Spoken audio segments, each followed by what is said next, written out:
What I'm about to say might be controversial, but I'll say it anyway. Sushi is the best food. The fish and rice combine perfectly together, and then when you add soy sauce, I'm getting hungry just thinking about it. So naturally, when Konami revealed the sushi archetype, I was interested. I mean, it's sushi and Yu-Gi-Oh! Two of my favourite things. What could possibly go wrong? Well, it revolves around a normal monster.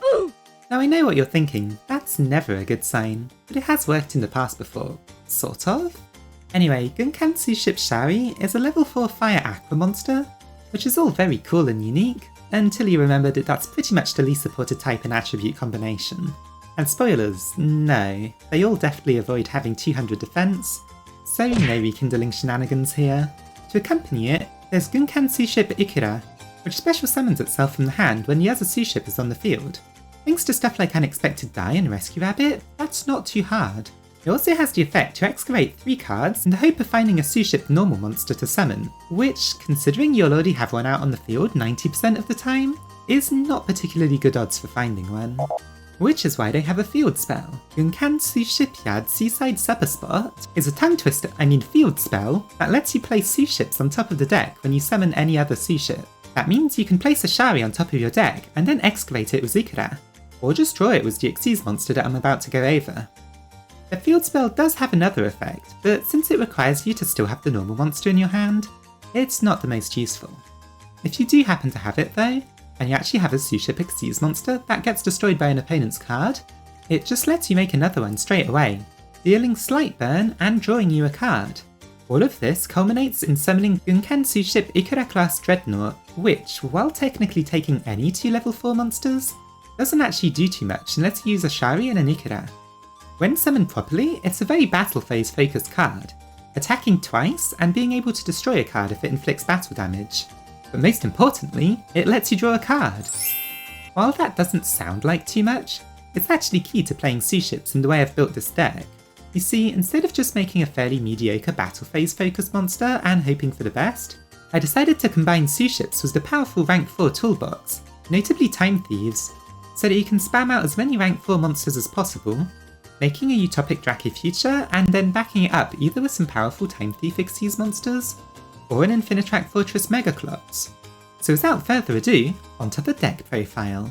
To start off, you run 3 Shari and 3 Ikura, because it wouldn't really be a Suship deck otherwise, since those are the only monsters they have right now.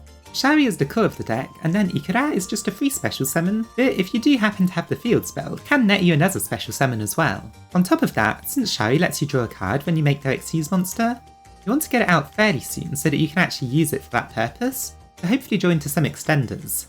I run 2 of the field spell, since without Shari, it's not actually the most useful card to have, and it can be fairly tricky sometimes. But again, this is supposed to be a Suship deck, so I do run 2 just because it can be quite useful when everything aligns.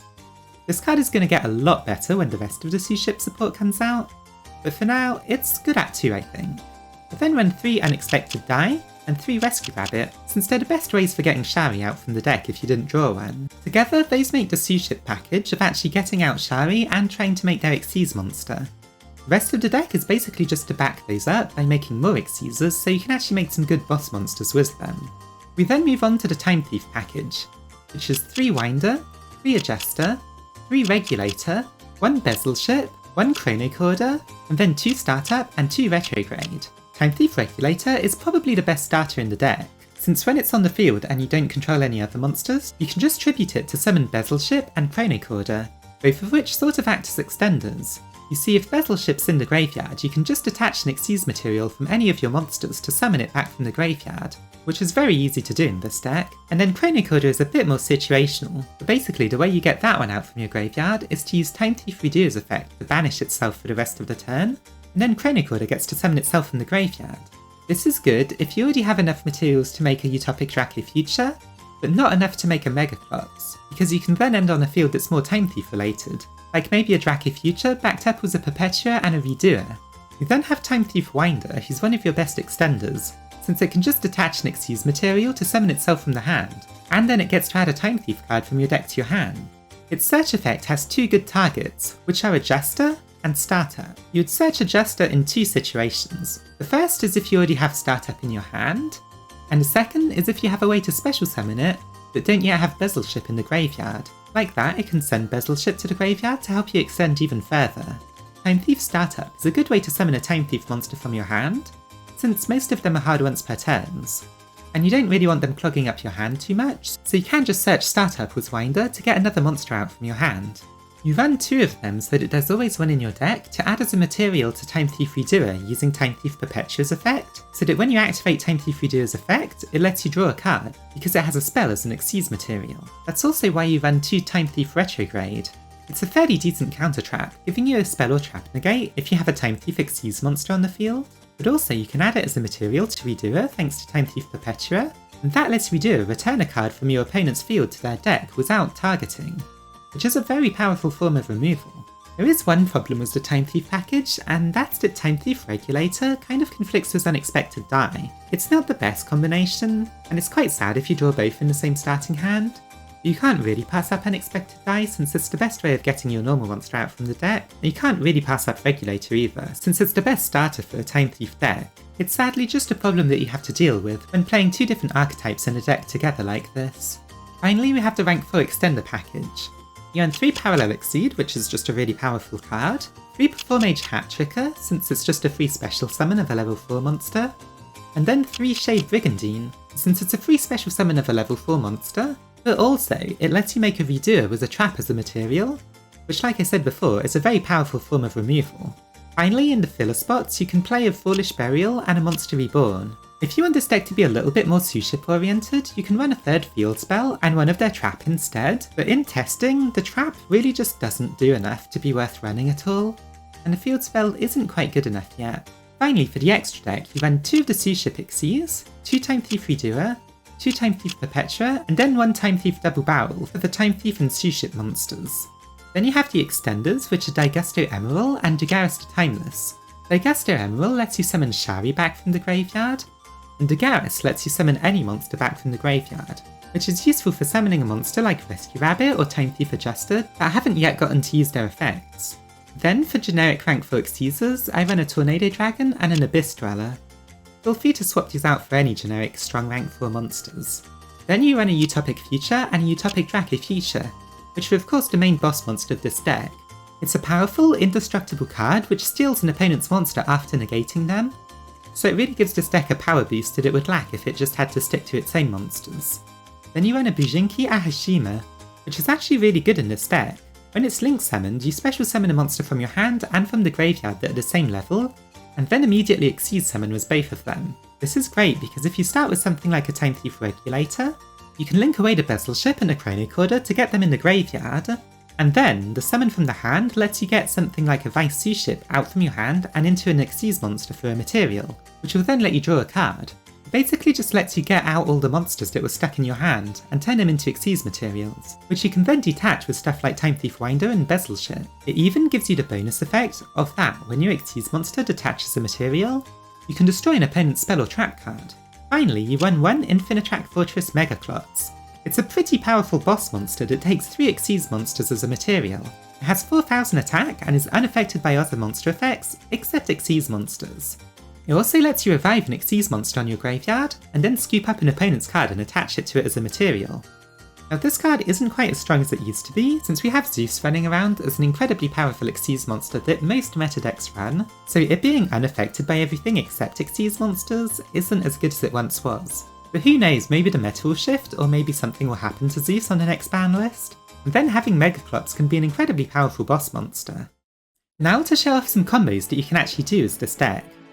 If you've been liking the video so far, give it a like and subscribe to the channel for some more. In Burst of Destiny, Suships are going to get a lot more support, and I will be covering it when that happens, so stick around to see an updated version of this deck in the future. With this first hand, I want to show off what you can make with just a Regulator and then a Vice Suship. First you summon the Regulator, tributing it for a Chronocorder and a Bezelship, which you link into the Bujinki. That summons the Vice Suship and the Regulator from the graveyard, and makes the Suship Xyz, which will draw you a card. Here we draw a Time Thief Winder, which can summon itself by detaching a material. And then when it's special summon, it can search a Time Thief monster. I search Time Thief Adjuster, since that one can special summon itself, when Bezelship detaches a material to summon itself because Bezelship is a Time Thief monster. You can then make a Digesto Emerald to bring back the Shari, and make an Abyss Dweller with them, and with the remaining 2 Xyz monsters, you just make a Utopic Draco Future. Like that, you end with a powerful negate and graveyard denial for your opponent. Another strong starting hand is if you have a way to get out 2 monsters and then a parallel Exceed. Here I'm using Rescue Rabbit as an example. You summon the Rescue Rabbit and then get 2 Sharis from your deck, and link them into a Bijinki.